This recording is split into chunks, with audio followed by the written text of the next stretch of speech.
Hello traders, आज की इस वीडियो में हम आइसर मोटर के चार्ट का टेक्निकल एनालिसिस करेंगे। इस ग्राफ में क्या क्या पैटर्न बने हुए हैं, तो ये स्टॉक कहां पर सपोर्ट ले सकता है, ये इस वीडियो में जानेंगे। तो इस वीडियो को कंप्लीट देखिएगा।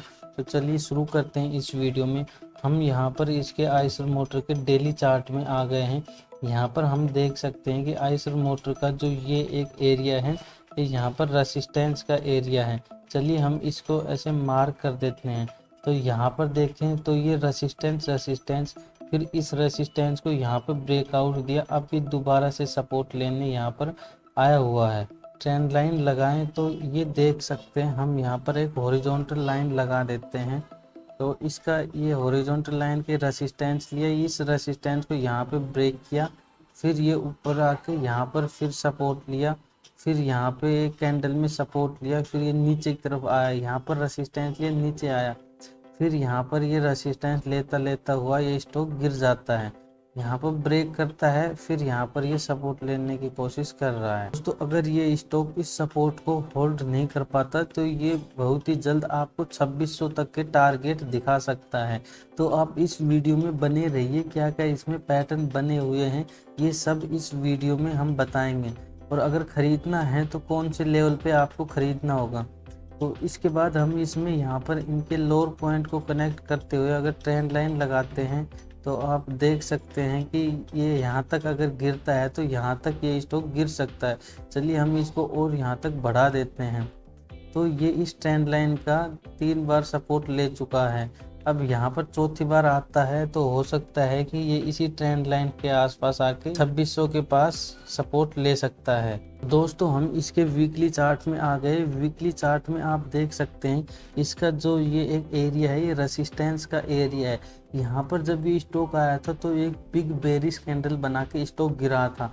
और जो ये कैंडल स्टिक है, ये bearish engulfing candle stick pattern है। इस कैंडल ने पिछले कैंडल को पूरी तरह से एंगल्फ कर लिया था और इसके लो के नीचे हमें शॉर्ट करना होता है। सेम यही पैटर्न वीकली चार्ट में अब भी बना हुआ है।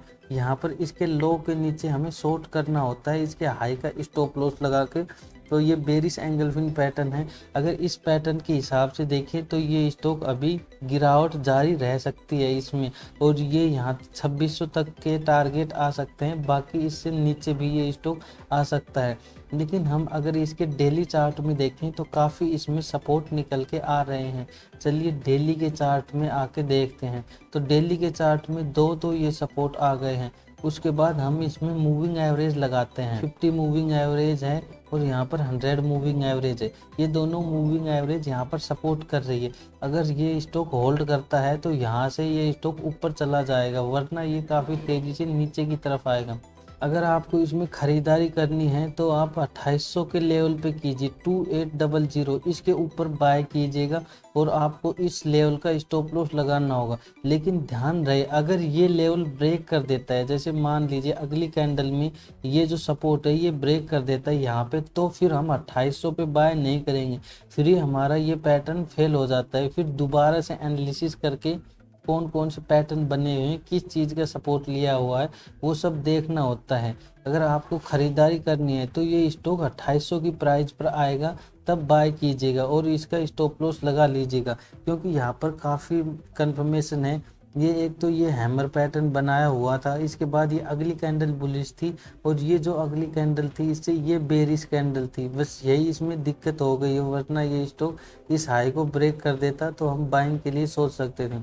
इसके बाद यहाँ पर दो पीरियड का मूविंग एवरेज है, 50 और 100 का, ये सपोर्ट कर रहा है। और ये जो इसमें 2 ट्रेंड लाइन है ये भी सपोर्ट कर रही हैं। तो देखते हैं इस स्टॉक में क्या होता है। ख़रीदारी के लिए आप इसके हाई के ऊपर ख़रीदारी कीजिए। तो अगर आपका बाई इनिशिएट हो जाता है 2800 पे, तो आप अपना पहला टारगेट यहाँ पर 2950 का रखेंगे और दूसरा टारगेट के लिए हम वीकली चार्ट में आके देखते हैं। हम इसमें दूसरा टारगेट 3200 रुपये का रखेंगे, 3200 का। तो इन लेवल पे आप खरीदारी के लिए सोच सकते हैं। और अगर आप किसी भी स्टॉक में निवेश करते हैं तो आप अपना खुद का रिसर्च ज़रूर कर लीजिए या अपने फाइनेंशियल एडवाइज़र से कंसल्ट कर लीजिए। हमें जो भी चार्ट में पैटर्न दिखता है तो हम केवल एजुकेशन पर्पज़ के लिए आपको रिकमेंड करते हैं और हो सकता है हम भी इसमें पोजीशन बनाते हैं। तो जो भी फंडामेंटल स्टॉक होते हैं आप उनमें अपना बाइंग के लिए इनिशिएट कर सकते हैं और अपने स्टॉप लॉस को ज़रूर लगाएं। अगर वीडियो पसंद आई हो तो वीडियो को लाइक कर दीजिए और चैनल को सब्सक्राइब कर दीजिए।